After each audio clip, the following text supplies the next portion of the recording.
Right now, as you are watching this, there are at least 5 places on Earth where a single miscalculation, one wrong move by a general, one panicked decision by a president could drag the entire world into a war, unlike anything we have ever seen. We are not talking about regional conflicts. We are talking about World War III. And the terrifying part, most people have no idea how close we already are. Today, we are breaking down the countries most likely to light that fuse and why the world should be paying very close attention. Welcome back. If you are new here, this channel covers global affairs, geopolitics, and the events shaping our world. Make sure you subscribe and hit the notification bell because this is one of those topics you need to stay updated on. Let us get into it. Before we get into the specific countries, let's understand what actually starts a world war. It's rarely one country just deciding to invade everyone. World wars begin through a chain reaction. Alliances, miscommunications, economic pressure, and nationalism colliding at the worst possible moment. Think of it like a room full of gunpowder. The countries we're about to discuss, they're the ones holding the matches. The world today is more interconnected and more fragile than it's been in decades. NATO is stretched, China is rising, nuclear arsenals are being modernized, and the post-Cold War order that kept things relatively stable, it's crumbling. So let's talk about who could bring it all down. Let's start with the most obvious one, Russia. Since the full-scale invasion of Ukraine in February 2022, Russia has fundamentally broken the rules-based international order that existed since 1945. What started as a regional conflict has turned into the largest land war in Europe since World War II, and it's still going. Here's why Russia is so dangerous in the context of a wider war. First, President Vladimir Putin has repeatedly made veiled and sometimes not so veiled threats about nuclear weapons. Russia possesses the largest nuclear arsenal in the world, with over 5,000 warheads. Any significant escalation in Ukraine, say NATO troops directly engaging Russian forces, could push Russia to cross a threshold that would be almost impossible to walk back from. Second, Russia's war in Ukraine has already pulled NATO into indirect involvement through weapons, supplies, intelligence sharing, and financial aid.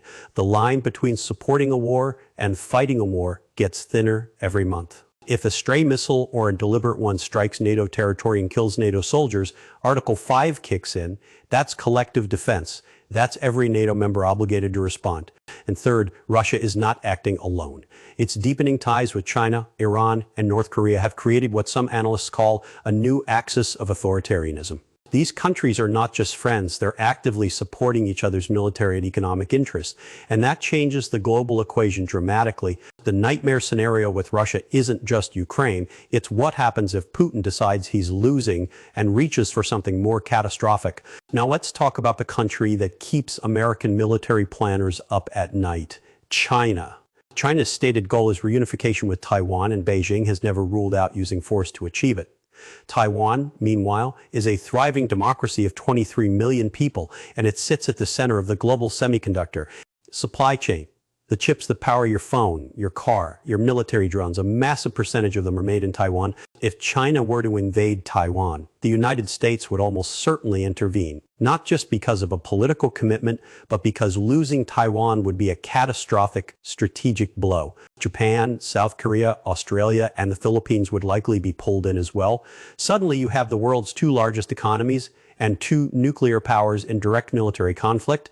What makes this especially dangerous right now is China's military buildup. The People's Liberation Army has been modernizing at a breathtaking pace. China is now the world's largest navy by number of ships. It's developing hypersonic missiles that can potentially evade U.S. defenses, and it's been conducting increasingly aggressive military exercises around Taiwan, essentially rehearsing for an invasion. The critical flashpoint is the Taiwan Strait. Military vessels from multiple nations operate there constantly, tensions are high, and the risk of an accidental incident, a collision, a misfire, a misunderstood maneuver, triggering something much larger, is very real. Many defense analysts believe the 2027-2030 window is when the risk is highest, as China's military capabilities are projected to peak relative to U.S. countermeasures in that time frame. We may be living in the calm before a very serious storm. If Russia is the known threat and China is the rising one, North Korea is the wild card.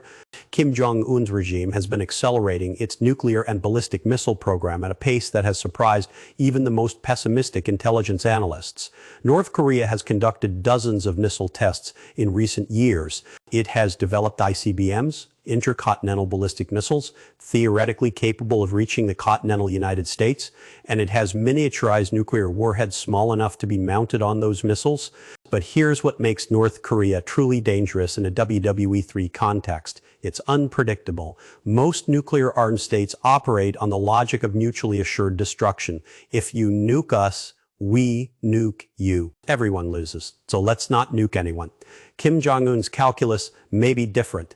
His regime's survival depends on being seen as untouchable, and a desperate regime feeling cornered can make decisions that more stable governments never would. There's also the alliance dimension. North Korea has been supplying Russia with artillery shells and missiles for use in Ukraine in exchange for what exactly? Technology, food, a security guarantee. Whatever the arrangement, it ties North Korea into a broader geopolitical alliance that could draw it into a larger conflict. And of course, any serious conflict on the Korean Peninsula doesn't stay there. South Korea, Japan, and U.S. military bases throughout the region would all be involved. China, which shares a border with North Korea, would be drawn in, and the Korean Peninsula is one of the most militarized regions on Earth, and it sits on a hair trigger. The Middle East has always been volatile, but Iran has elevated the region's risk of catastrophic escalation significantly. Iran's nuclear program is the central concern. For years, international diplomacy, the JCPOA deal, sanctions, back-channel negotiations, has tried to prevent Iran from acquiring a nuclear weapon. As of now, analysts believe Iran has enough enriched uranium to build multiple nuclear devices within a matter of weeks, if it chose to cross that final threshold. The only thing stopping it, arguably, is the decision to cross it. Israel has made it abundantly clear that it will never allow Iran to become a nuclear-armed state. Israel's government has stated that a nuclear Iran represents an existential threat, and Israel has demonstrated, repeatedly, that it's willing to take unilateral military action to prevent that outcome. Iranian nuclear facilities have been sabotaged. Iranian nuclear scientists have been assassinated. If Iran moves toward an actual weapon, an Israeli military strike becomes increasingly likely. And here's where it spirals. An Israeli strike on Iran would not be a contained event. Iran has built a network of proxy forces throughout the region. Hezbollah in Lebanon, Hamas in Gaza, the Houthis in Yemen, and militias in Iraq and Syria. These groups would activate. U.S. forces in the region would be targeted. The entire Middle East could erupt simultaneously. And with U.S. and Iranian forces already in close proximity across multiple theaters, the risk of direct confrontation is not theoretical. Iran also sits on the Strait of Hormuz, the narrow waterway through which roughly 20% of the world's oil supply passes. Any conflict involving Iran would immediately trigger a global economic crisis that would hit every country on the planet. Here's the one that doesn't get enough attention: India and Pakistan. These two countries have fought 4 wars since their partition in 1947. They share one of the world's most contested borders, the line of control in Kashmir. They both have nuclear weapons, and they have come dangerously close to nuclear conflict more than once. In 1999 during the Kargil War, and again in 2019 after a terrorist attack escalated into airstrikes and a downed jet on both sides. Pakistan's political instability is a major concern. It is a nuclear-armed state that has experienced multiple military coups, harbored terrorist organizations, and currently faces severe economic and political crises. A destabilized Pakistan, or worse, a Pakistan where extremist factions gain influence over the nuclear arsenal, is one of the most dangerous scenarios imaginable.